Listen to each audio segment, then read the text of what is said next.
We have seen previously how we can draw a square or any other polygon using a code which uses a repeat loop, or say in this case a for loop, moving forward and turning by a certain exterior angle. But what happens if I want to get, let's say, this, where similar size square, but notice the corners have been rounded? Or how about something like this, which is a pentagon with rounded corners? To convince yourself, you can draw another pentagon to see that this first one that we drew had rounded corners. Let's see how we can modify this code here to give us the effect that we are looking for. The idea is quite interesting. If we are drawing, for example, a pentagon, uh, the base idea is really the same as earlier. So we start from a certain point, we go forward, and we turn left. However, in this case, instead of making a sharp left turn as we were doing earlier, we are going to draw an arc or a partial circle.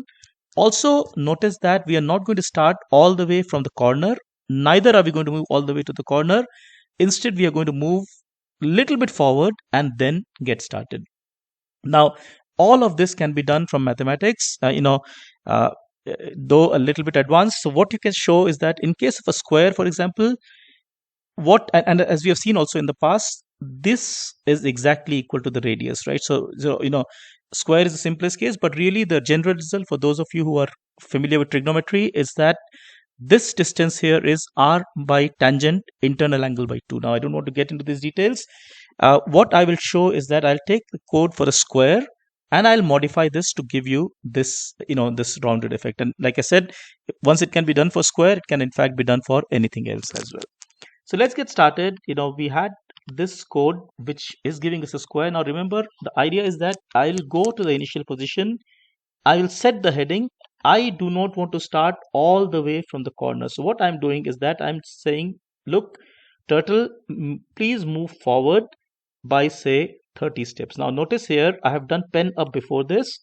I move the turtle forward, and only at that point am I doing the pen down. And that's because I do not want an extra line to be drawn from this point to maybe my turtle moving forward.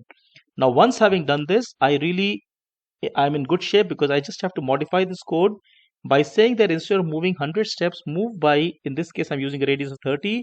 So move by 100 minus 2 times 30. Now, why did that happen?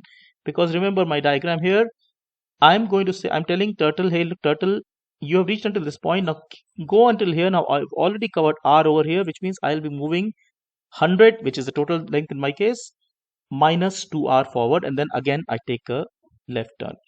Now, having done this, I do not want to make a sharp left. In fact, what I want to do is to make a partial circle. So I'm going to say t dot circle, and I'm going to tell the radius,